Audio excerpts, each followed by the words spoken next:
નમસ્કાર મિત્રો, આ પ્રકરણ 3 માં આપણે આગળ વધીએ તો છેલ્લા લેક્ચરની અંદર આપણે વિસ્ટર્ન બ્રિજની ચર્ચા કરી અને એ વિસ્ટર્ન બ્રિજની અંદર 3 જ્ઞાત અવરોધ હતા, એક અજ્ઞાત અવરોધ હતો અને એ પરિપથની અંદર વિસ્ટર્ન બ્રિજના પરિપથમાં ગેલ્વેનોમીટરનું આવર્તન શૂન્ય બને ત્યારે વિસ્ટર્ન બ્રિજ સંતુલન સ્થિતિમાં છે તેવું કહેવાય.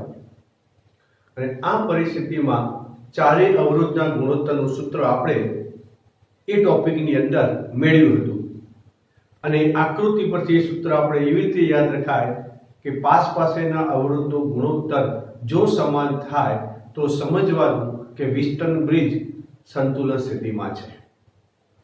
તો આ વિસ્ટર્ન બ્રિજના સિદ્ધાંત પર કાર્ય કરતું એક સાધન ધોરણ 12ના પ્રેક્ટિકલમાં મીટર બ્રિજ ને લગતો એક પ્રયોગ આવશે અને એને લગતો ટોપિક આપણને આ થિયરીની અંદર આપણને આપ્યો છે. તો એવા ટોપિક વિશે આપણે આજે જોવું છે મીટર બ્રિજ.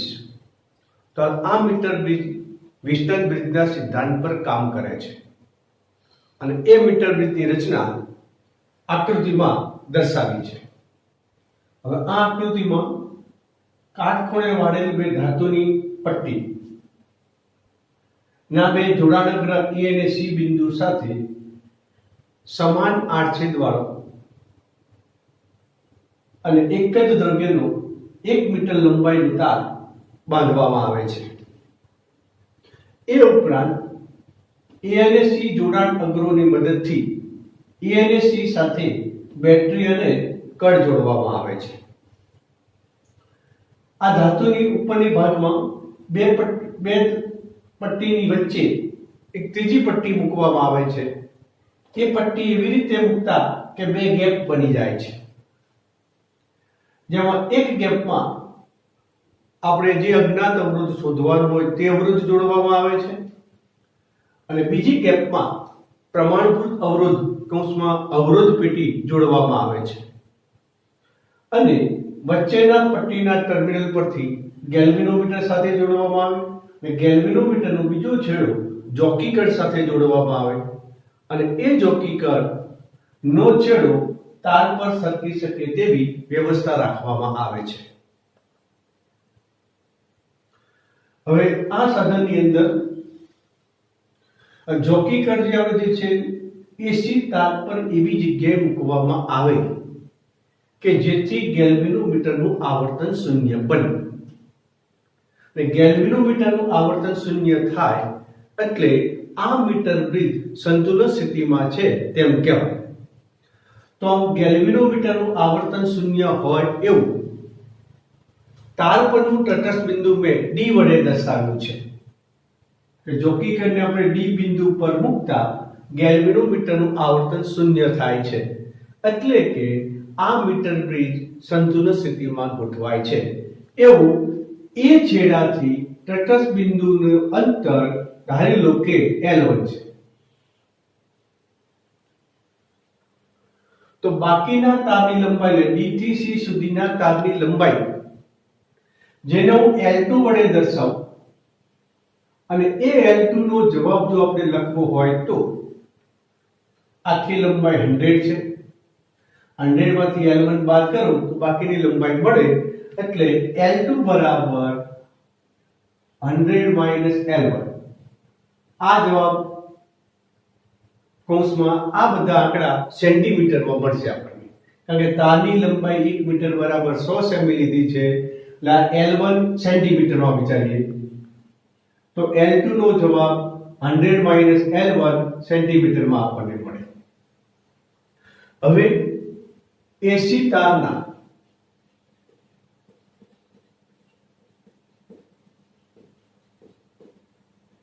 એકમ લંબાઈ દીઠ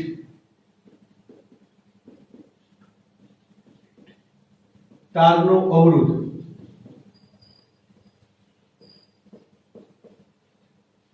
કેપિટલ R ઓફ CM છે. હવે એકમ લંબાઈ તરીકે મેં સેન્ટીમીટર લીધું છે એટલે આપણે RCM લખ્યું છે. એટલે એસી તારના એકમ લંબાઈ તરીકે 1 સેન્ટીમીટર તો 1 સેન્ટીમીટર દીઠ તારના અવરોધને આપણે RCM વડે દર્શાવીએ તો એના આધારે આપણે એડી તારનો અવરોધ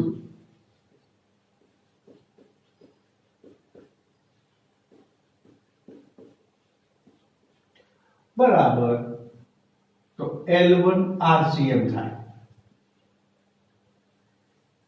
1 સેન્ટીમીટર દીઠ RCM તો L1 લંબાઈ દીઠ કેટલું તો L1 RCM. ડીસી તારનો અવરોધ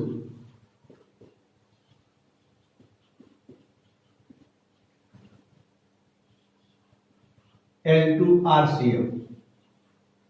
L2 ની આપણે કિંમત મૂકીએ તો 100 માઈનસ L1 RCM. તો મીટર બ્રિજની સંતુલન સ્થિતિમાં 4 અવરોધ થઈ ગયા. એક આપણો અજ્ઞાત અવરોધ R, પ્રમાણભૂત અવરોધ S, ત્રીજો અવરોધ L1 RCM, ચોથો અવરોધ L2 RCM. હવે આપણે જોકીકરણને D બિંદુ પર મૂકી છે કે જેથી ગેલ્વેનોમીટરનું આવર્તન શૂન્ય છે, એટલે મીટર બ્રિજ સંતુલન સ્થિતિમાં છે. તો સંતુલન સ્થિતિમાં આ 4 અવરોધના ગુણોત્તરનું સૂત્ર આગળના ટોપિકમાં ભણ્યા એ પ્રમાણે યાદ રાખવાની ટેકનિક પ્રમાણે પાસ પાસેના અવરોધનો ગુણોત્તર સરખો લખાય. હવે પાસ પાસેના અવરોધ તરીકે આ બેનો ગુણોત્તર લો R/S તો બરાબર એડી તારનો અવરોધ ભાગ્યા ડીસી તારનો અવરોધ લખાય. તો એ નિયમ મુજબ તો મીટર બ્રિજની સંતુલન સ્થિતિ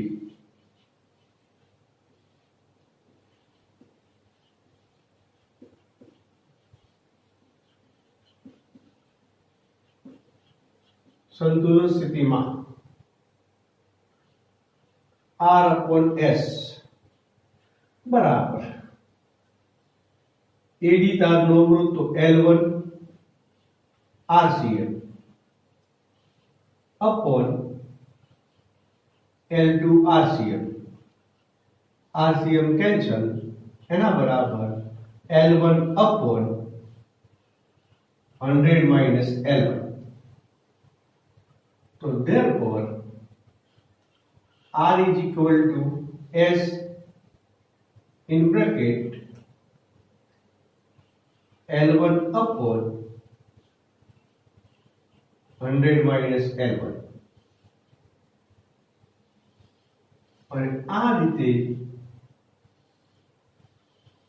મીટર બ્રિજની મદદથી અજ્ઞાત અવરોધનું સૂત્ર S ના રૂપમાં કહીએ તો R બરાબર S in bracket L1 upon 100 minus L1. એટલે R ના જવાબ S ના સ્વરૂપમાં મળે. હવે આપણે પ્રયોગશાળાની અંદર આ S ના મૂલ્યો બદલતા જવાના. S ના મૂલ્યો બદલતા જશો તેમ L1 નો જવાબ બદલાશે અને આ રીતે આપણને R ના એક સરખા મૂલ્યના જવાબો તમને મળશે. એટલે R નું મૂલ્ય તમે એક થી વધુ અવલોકન લો તો R નું મૂલ્ય દરેક વખતે આપણને લગભગ એક સરખું મળવું જોઈએ તો જ પ્રયોગ સાચો ગણાય.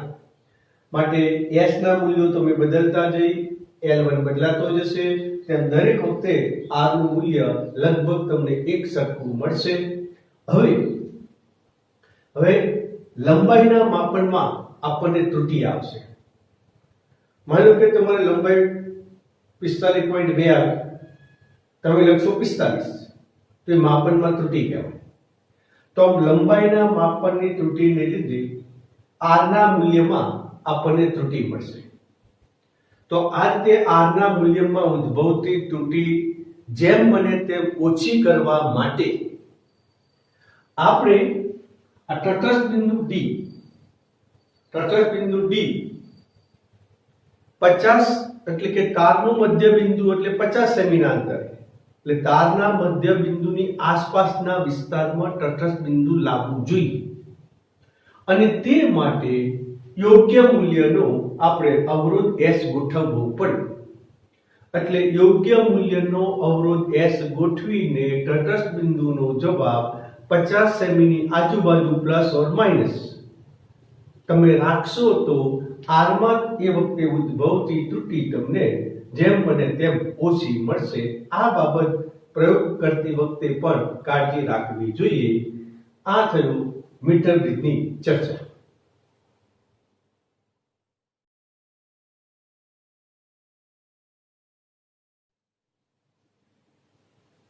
હવે આપણે આગળ વધીએ. પોટેન્શિયોમીટર. તો પોટેન્શિયોમીટર એક સાધન છે. હવે એને કેમ જરૂરિયાત ઊભી થઈ? તો આપણી પાસે વીજકોષ લઈએ તો વીજકોષને વીજ ચાલક બળ સ્મોલ વડે દર્શાવેલું. વીજકોષના ટર્મિનલ વોલ્ટેજ એટલે ધન બીજાગ્રહ અને ઋણ બીજાગ્રહ વચ્ચેના વીજ સ્થિતિમાનનો તફાવત જેને આપણે કેપિટલ V વડે દર્શાવેલું હતું. તો આ વીજકોષના ટર્મિનલ વોલ્ટેજ V અને વીજ ચાલક બળ E માપવા માટે આપણે જો વોલ્ટમીટરનો ઉપયોગ કરીએ તો શું થાય? તો વીજકોષને સમાંતર તમે વોલ્ટમીટર જોડશો તો એ જોડેલું વોલ્ટમીટર વીજકોષના ટર્મિનલ વોલ્ટેજ એટલે કે કેપિટલ V માપશે. વીજ ચાલક બળ કૌંસમાં સ્મોલ e માપી શકતું નથી.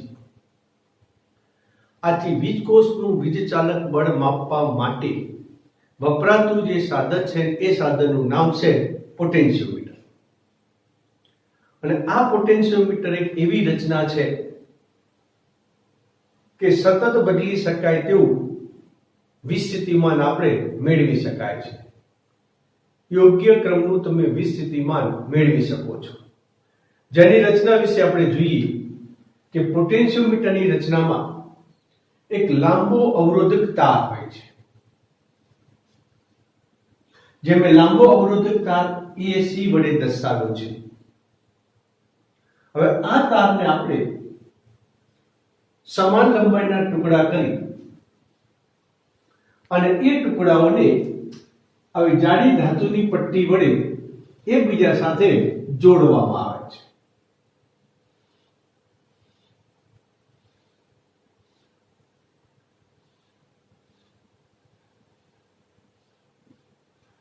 જેથી કરીને સાધન બહુ મોટું બને નહીં. એટલે આ લાંબા અવરોધકતાને સમાન લંબાઈના ટુકડા કરી અને દરેક ટુકડાને ધાતુની પટ્ટી વડે એકબીજા સાથે જોડીને એક સળંગ તાર જેવી રચના કરેલી હોય છે. આ તારની સાથે પ્રમાણભૂત કોષ E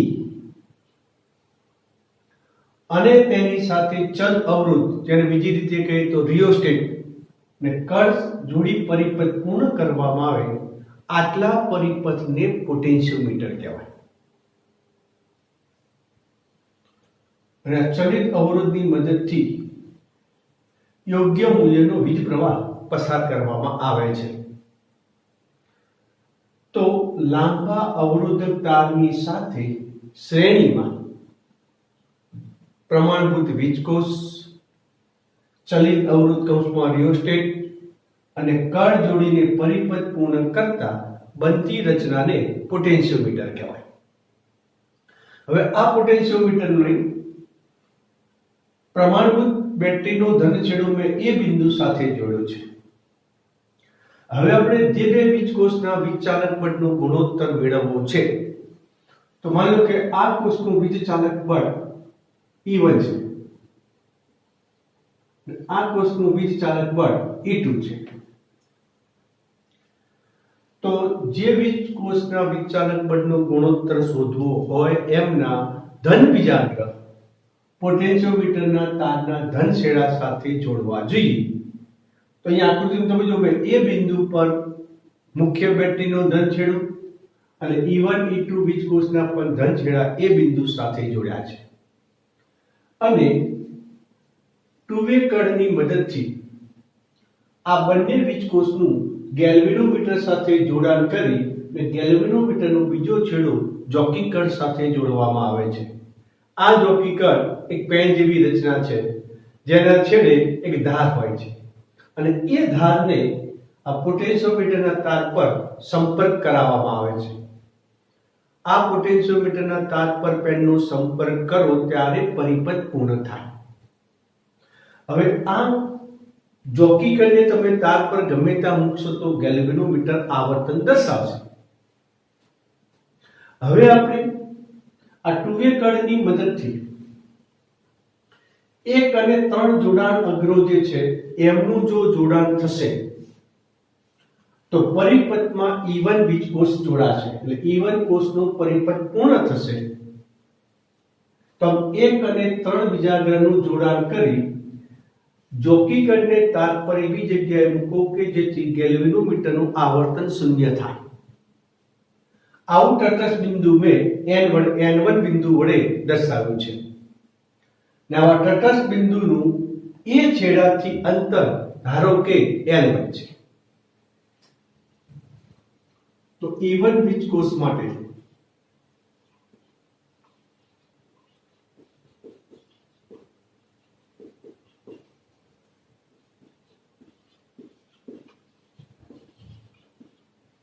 તટસ્થ બિંદુ N1 છે, જેનું એ બિંદુથી અંતર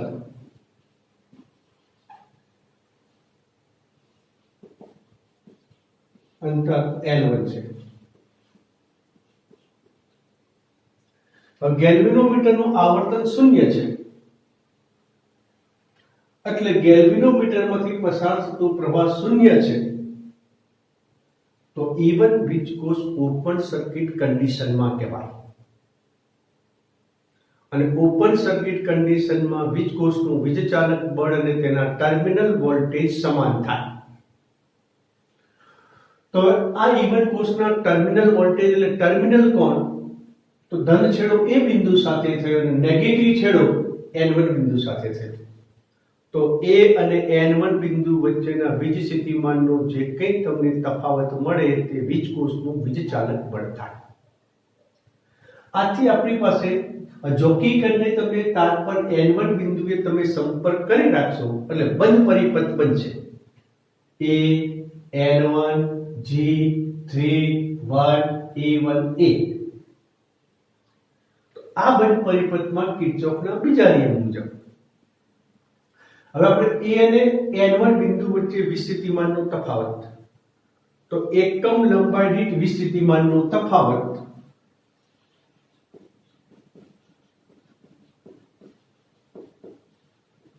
એકમ લંબાઈ દીઠ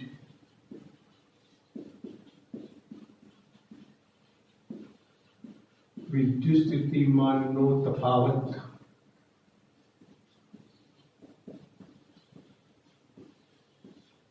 થાય છે. આથી બંધ પરિપથ A N1 G3 1 A માં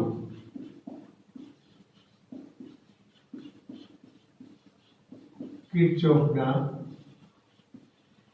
બીજા નિયમો મુજબ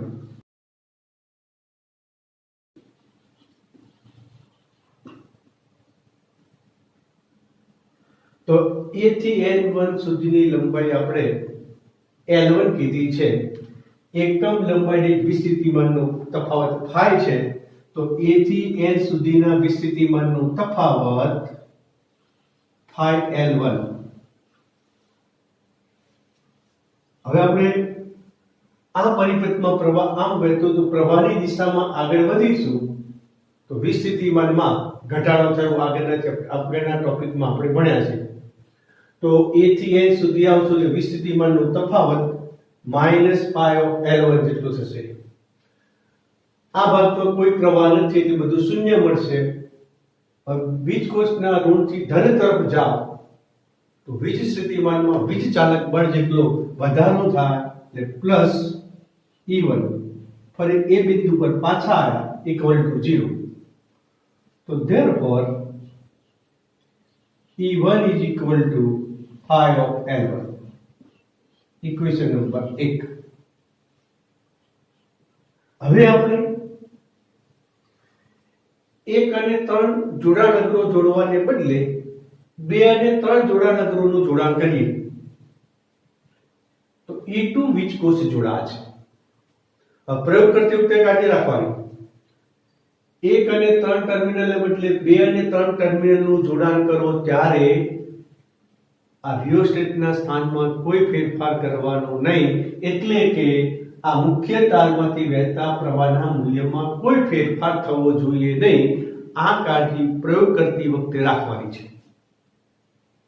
હવે આપણે જોડાણ અગ્રો 2 અને 3 નું જોડાણ કરશું એટલે E2 વીજકોષ જોડાશે અને E2 વીજકોષ માટે જોકી કરીને આપણે તાર પર એવી જગ્યાએ મૂક્યો કે N2 બિંદુ પર મૂકતા ગેલ્વેનોમીટરનું આવર્તન 0 છે. એટલે N2 બિંદુ એ આપણું E2 કોષ માટે તટસ્થ બિંદુ થયું, જેનું એ છેડાથી અંતર L2 છે. તો E2 વીજકોષ માટે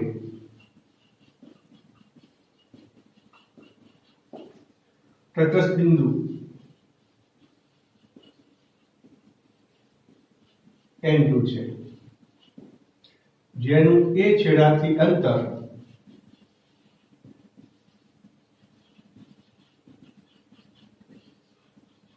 L2 છે. આથી બંધ પરિપથ E N2 G 3 2 એમાં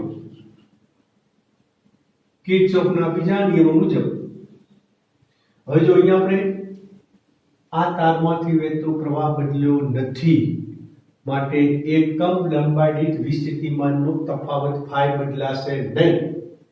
આથી A થી N2 બિંદુ સુધીના વિસ્થિતિમાનનો તફાવત માઈનસ ફાઈ ઇન્ટુ L2 વત્તા E2 is equal to 0 implies that E2 બરાબર ફાઈ ઇન્ટુ L2.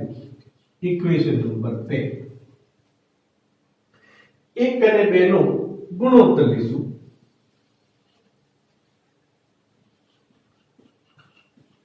સમીકરણ 1 અને 2 નો ગુણોત્તર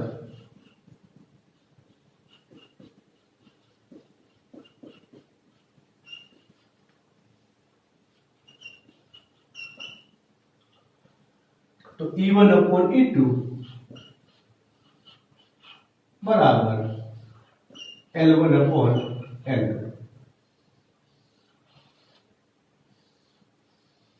અને આ રીતે આપણે પોટેન્શિયોમીટરના સાધન વડે આપેલ બે વીજકોષના વીજચાલક બળનો ગુણોત્તર તમે શોધી શકો છો.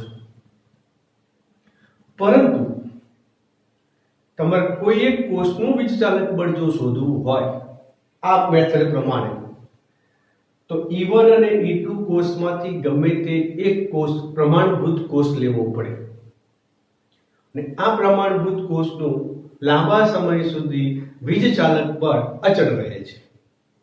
માની લો કે આપણે E1 કોષ તરીકે પ્રમાણભૂત વીજકોષ લીધું, તો એનું વીજચાલક બળ લાંબા સમય સુધી અચળ મૂલ્ય રહેશે, એટલે E1 નું મૂલ્ય અચળ હશે. હવે આ પ્રયોગ પ્રમાણે પ્રમાણભૂત કોષ જોડો, તટસ્થ બિંદુની લંબાઈ L1 માપો. હવે E2 જે કોષનું વિચાલક બળ શોધવું છે ને E2 નંબરનો કોષ કહો, E2 કોષ જોડો, તટસ્થ બિંદુની લંબાઈ L2 મૂકો. ને હવે E2 ને સૂત્રનો કરતા બનાવશો એટલે E1 ની કિંમત, L1 ની કિંમત, L2 ની કિંમત મૂકશો તો તમને E2 નો જવાબ તમને મળે.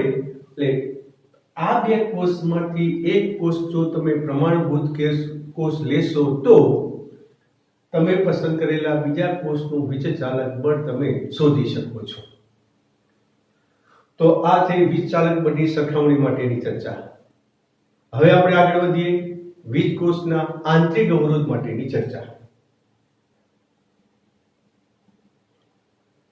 હવે આપણે પોટેન્શિયોમીટરનો ઉપયોગ કરી વીજકોષનો આંતરિક અવરોધ શોધવા માટેનું સૂત્ર મેળવવું છે. આ ટોપિક પણ પ્રેક્ટિકલની અંદર આવશે. તો પોટેન્શિયોમીટર આપણે અગાઉની ચર્ચા કરી પ્રમાણે લાંબા અવરોધક તારની સાથે મુખ્ય બેટરી, ચલિત અવરોધ, કણ K1 જોડી બનતી રચનાનું નામ પોટેન્શિયોમીટર પાડ્યું. હવે આ પોટેન્શિયોમીટરની સાથે જે વીજકોષનો આંતરિક અવરોધ શોધવાનો હોય એ વીજકોષનો ધન છેડો પોટેન્શિયોમીટરના તારના ધન છેડા સાથે જોડવામાં આવે અને આ વીજકોષને સમાંતર એક અવરોધ પેટી અને કણ K2 જોડી પરિપથ પૂર્ણ કરી આ જોડાણને ગેલ્વેનોમીટર સાથે જોડી અને ગેલ્વેનોમીટરનો બીજો છેડો જોકી કણ સાથે જોડવામાં આવે છે. હવે આપણે આ જે વીજકોષનો આંતરિક અવરોધ સ્મોલ r જે આકૃતિમાં દર્શાવ્યો નથી પણ વીજકોષનો આંતરિક અવરોધ સ્મોલ r છે. હવે સૌપ્રથમ કણ K2 ખુલ્લી રાખવામાં આવે છે અને K1 મૂકવામાં આવે છે. પોટેન્શિયોમીટર નો પરિપથ પૂર્ણ થશે. K2 ખુલ્લી રાખશો એટલે બધો પ્રવાહ E1 કોષમાંથી એટલે E કોષમાંથી નીકળી તારમાંથી વહેશે અને જોકી કણને તાર પર એવી જગ્યાએ તમે મૂકો કે જેથી ગેલ્વેનોમીટરનું આવર્તન શૂન્ય દર્શાવે. એવું મારે તટસ્થ બિંદુ N1 છે. હવે અહીંયા આ વીજકોષમાંથી કોઈ વીજ પ્રવાહ વહેતો નથી, ઓપન ટર્મિનલ કન્ડિશન કહેવાય. તો વીજકોષનું વિચાલક બળ અને વિસ્થિતિમાનનો તફાવત બંને સરખો થાય તો A અને N1 બિંદુના વિસ્થિતિમાનનો તફાવત E1 વીજકોષના વીજચાલક બળ જેટલો થાય. એટલે કણ K2 ખુલ્લી હોય ત્યારે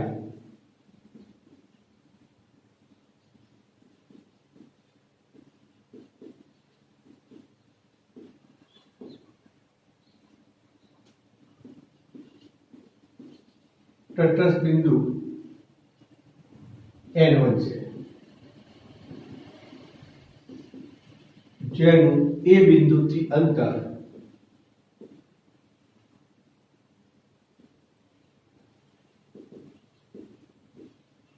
L1 છે. Therefore તે કોષનું વિજચાલક બળ E બરાબર A અને N1 બિંદુના વિસ્થિતિમાનનો તફાવત તો phi into L1.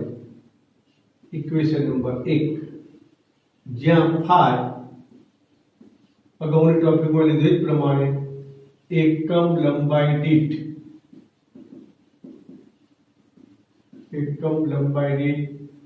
પીડી એટલે વિદ્યુત સ્થિતિમાનનો તફાવત પોટેન્શિયલ ડિફરન્સ. કણ K2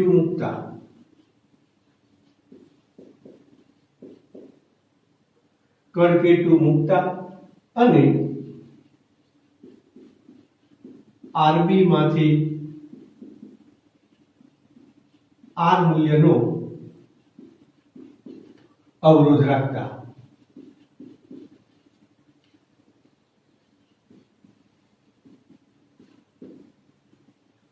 હવે આપણે કણ K2 મૂકશો એટલે RB માં રાખેલા R અવરોધમાંથી વીજ પ્રવાહ વહેશે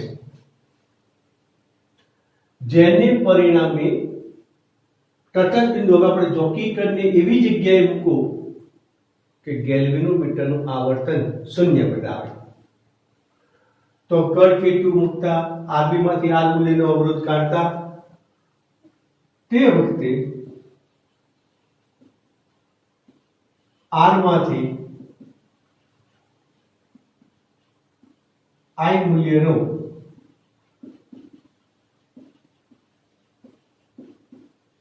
વીજ પ્રવાહ પસાર થશે.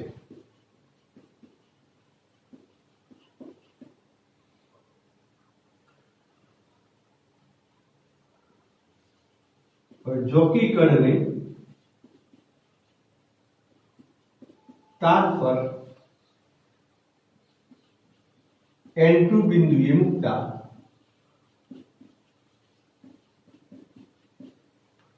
G નું આવર્તન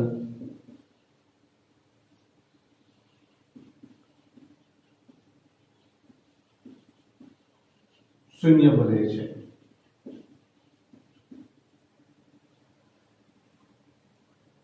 તો તે સ્થિતિમાં તો વીજકોષમાંથી વીજ પ્રવાહ પસાર થયો વીજકોષમાંથી વીજ પ્રવાહ પસાર થાય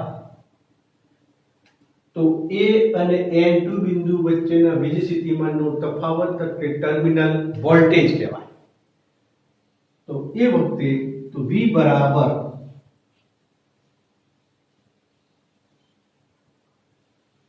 phi into L2, જ્યાં L2 શું છે તો એ બિંદુથી તટસ્થ બિંદુ N2 સુધીનું અંતર. Equation number 2. તો therefore E upon V બરાબર L1 upon L2. Equation number 3. હવે આપણે આટલી એક સિમ્પલ સર્કિટ બતાવું છું. આ વીજકોષ, આ આંતરિક અવરોધ સ્મોલ r અને એને અવરોધ આપણે આ લીધો.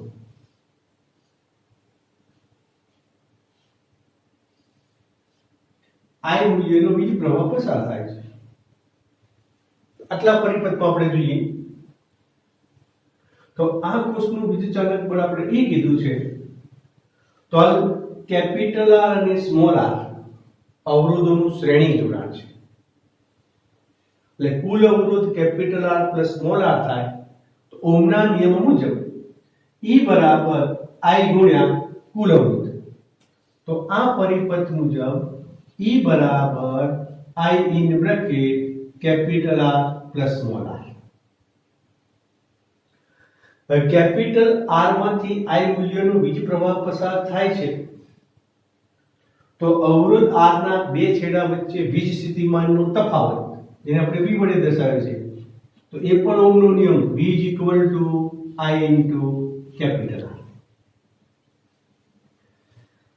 તો બંનેનો ઉપયોગની મદદથી આપણે ગુણોત્તરના રૂપમાં મૂકીએ તો therefore E upon capital V બરાબર તો capital R plus small r upon capital R બરાબર સાદું વાપરું તો 1 plus small r upon capital R.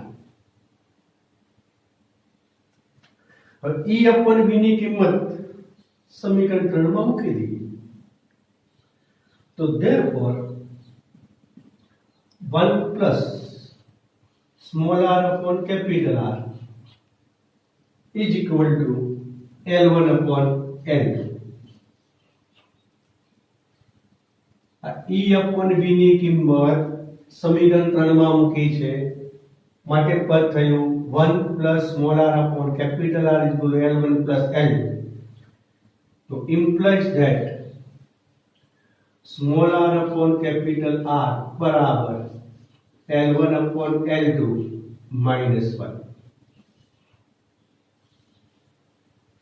આપણે વીજકોષનો આંતરિક અવરોધ શોધો સ્મોલ r ને સૂત્રનો કરતા તો therefore small r બરાબર capital R in bracket L1 upon L2 minus 1 અને આ સૂત્રની મદદથી તમે વીજકોષનો આંતરિક અવરોધ શોધી શકો છો. તો આ સૂત્રનો ઉપયોગ કરી તમે પ્રયોગશાળાની અંદર પ્રેક્ટિકલમાં તમે L1 L2 માપશો, સૂત્રમાં કિંમત મૂકશો અને ગણતરી કરીને તમે વીજકોષનો આંતરિક અવરોધ તમે ગણી શકો છો. આ થઈ વીજકોષના આંતરિક અવરોધની ચર્ચા. આ વિદ્યાર્થી મિત્રો આ ટોપિકને અંતે પ્રકરણ 3 નો થિયરી વિભાગ અહીં પૂર્ણ થાય છે.